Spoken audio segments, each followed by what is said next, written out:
Hello there. Good morning. Welcome back to Blue Heinz Garage. Today is August 31st. It's Saturday. And we're here today to try to finish this dash rail modification. You see, we got it welded. Sorry, there isn't much light in here right now. And now that I got these headliner inserts, it darkened it in here, didn't it? I got this the pieces added onto the edge and trimmed with, I used my pattern and trimmed the edges, and I've got a tiny bit right where I want to be. Got a tiny bit more. It doesn't quite go in past this little edge on the A post. It's got a tiny little bit of interference. See where the black line is there? Got to do a tiny little bit more filing there, and the other side is similar. I'll show you. A little more consistent down the whole edge, but the other side is similar. See, I got a tiny little black line on it there. I'm not taking all that line off, I don't think. I'm just going to narrow it a bit, and then I got to figure out what I'm going to do on the top. But I've got to get it to go in the opening first. Okay, well, it is 4:30. Been out here since around noon. And there's the finished product. How does that look?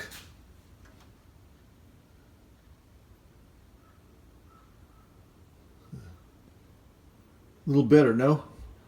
I don't know if I showed it to you. Yeah, no, I don't think I showed it to you before. I told you about it, but I didn't show it to you first, dummy. Anyway, that's been extended, so now it comes over to the edge of the doorpost. There. And the same thing on the other side. I had done the piece behind it. Thought that would make it look better because it had a big gap, but it still had a gap on this piece. See there? It's tailor-made. Not a big deal, but another detail. So there's another thing I can put an X on the list, a check mark on the list. Okay? More to follow later. Well, there you go. You can see the list is getting pretty short. There's one item left on this side. And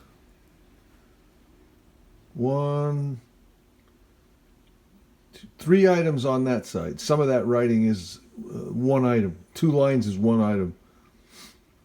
So yeah, it's getting pretty short.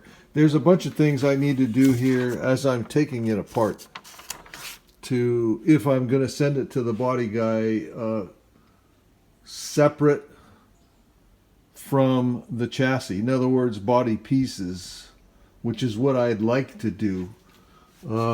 There's some things I want to do as I'm taking it apart. Make a few adjustments that require taking things apart in order to do. I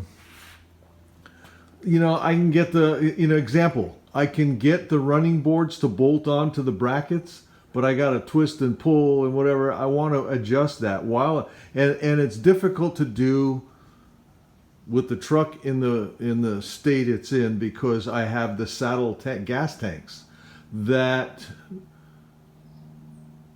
prevent you from getting any kind of access to the running board brackets other than where the running boards sit on top of them. The bracket mounts to the frame. The saddle tank sits at that same location over the top of the brackets. So they're buried between the saddle tanks and the frame. You can't get to them without taking the fenders off, taking the running boards and splash aprons off, and the saddle tanks off. Then you can access. So while I'm taking it apart, I'm going to leave the front fender on, and I'm going to leave the back fender on so I can locate the running board and do what I have to. I think there's bolts welded into the frame, or what do you call those kind of nuts that you crimp into the frame. I can't remember now. So that the fastener in the frame is located. What I can do is hog out the holes in the brackets and then drill some index holes so I know exactly, 1/8 inch hole through the bracket into the frame. So I know exactly where to pin the bracket while I'm installing it after everything's painted and powder coated and all that other good stuff. So things like that I want to do as I'm removing stuff to send it for paint. I'm going to index the body, the mounting of the body. I've got the body sitting there where everything lines up. The hood lines up, the radiator shell lines up, the bed lines up. So before I take it apart, I want to drill some index holes wherever I can find places to do that, so that when I go to put it back together, I can use some like drift pins, drift punches, or drill bits or something to put the body parts back where they are now without having to hunt for those locations. So all kinds of stuff like that. I got a whole checklist that I need to do. Maybe make some holes for wiring that I can't get to now. That kind of stuff. Anyway, enough ramble. There's 3.5 minutes of ramble. So I'll talk to you later. Bye. Hello there. Well, here's a little aside. We have a currently uninhabited chicken coop and chicken run. See over here? So temporarily, being Italians that we are, we've been growing peppers in the garden, and you can see here we've collected a bunch. My wife strung them, and we're hanging them in the temporarily vacated chicken coop because it's nice and warm in there to dry, so that we can grind them into pepper flakes. You see, they're all turning red as they ripen and then they get dry. They all turn red. So this makes the Italian red pepper flakes you see at pizzerias and in food. That's what these will become. There's probably 20 pounds of peppers there, maybe a little more. Just hung them there. There's how we're going to let them dry. You see that window has a screen. So the window's open. There's vents on the far side of the coop, and there's vents on the right and the left side up high of the coop. There's also some vents up there under the roof, so there's plenty of airflow through there. Should turn out nice. Okay, well, we're doing a little update in here that's actually kind of long overdue. Yeah, I don't know how many of you are familiar with this. When we put this together, we did an electric e-brake. I removed the old e-brake system that was in, all the classic Chevys have with the handle you pull out over here and all the brake cables the cables underneath. I didn't want all those cables under there. So we created an electric e-brake system. And I had put a switch down here in the kick panel to operate that system. And it worked fine. The only problem with it was that if you needed it, like sometimes you want to put the e-brake on. This is a stick shift car. So if you're on the top of a hill and there's cars behind you and you got at a stop sign, right? And you don't want it to roll back, you use the e-brake. Well, that was like impossible between trying to use the clutch and bend over and use the switch on the kick panel for the e-brake or whatever. It was impossible. One person couldn't do it. So came up with this other idea. Scott and I talked about it, came up with this other idea. Nobody smokes inside a car anymore. You don't need a cigarette lighter. So I put a switch right there that operates the e-brake. So now, as you're sitting here at the steering wheel, it's really easy to reach that switch. There's the steering wheel. It's really easy to reach that switch while you're still upright, so you can operate the clutch and everything else. Okay, so that's what I'm doing today. You see the kick panels all opened up. There's wiring. There's a channel in there. It's kind of the doorpost. It's where the hinges and stuff are. There's a lot of wiring running through there, and that's where I have a junction block. You can see it in there. Sorry, getting my fingers in front of the lens. That's a junction block that all the wiring for this switch and this system, the e-brake system, goes through. So I just removed the switch from the kick panel and made a new longer loom that goes from that junction block to the new switch. Fished it in there, which was no easy thing to do, and got it connected, and it works. So there. That's kind of what we're up to. So now, like I said, I had to take this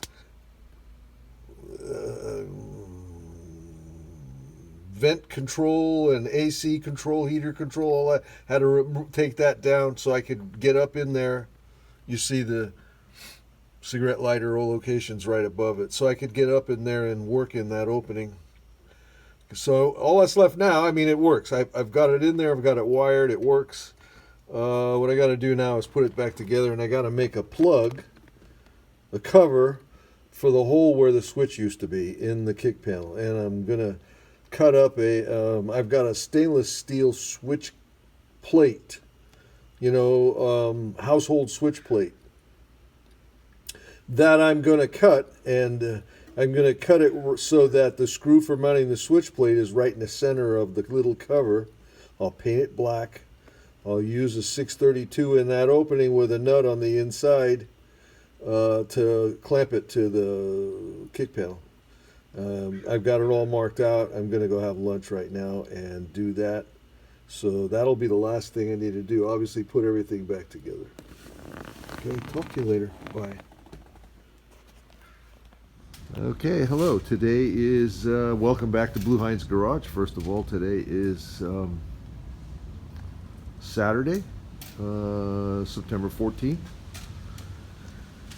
We're here today doing a couple of things. Number one, first off, we're working on these.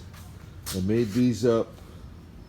There's one here, and there is one here, getting ready to install wheels on it to go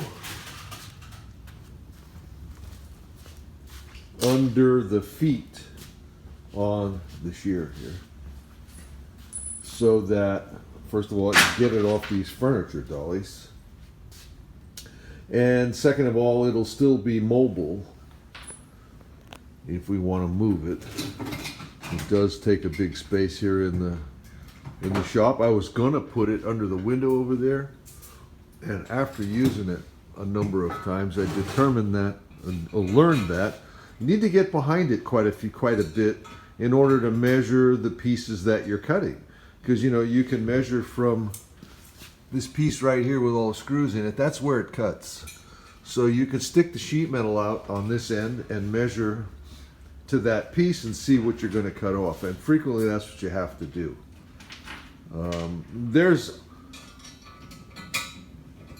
pieces, hardware that goes on this machine. You see here where these holes are and these set screws are. There's pieces that stick out here, and you can use that if you have the space. Obviously here we don't, because the things stick out about, the pieces that go on there stick out about 30 inches anyway. So between the front and that pedal and the pieces sticking out in the back, you need 5 feet across from the front to the back of this thing if you have all the hardware installed, and that's just not doable in a shop this size. You just don't have that much room. Period. Don't have that much room. So you go to other methods, and this is one of the other methods.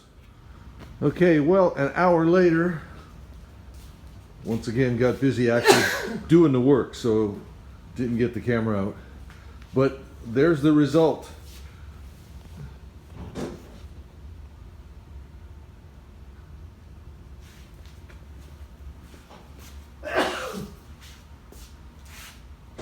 It's all installed. Looks like it's going to work okay.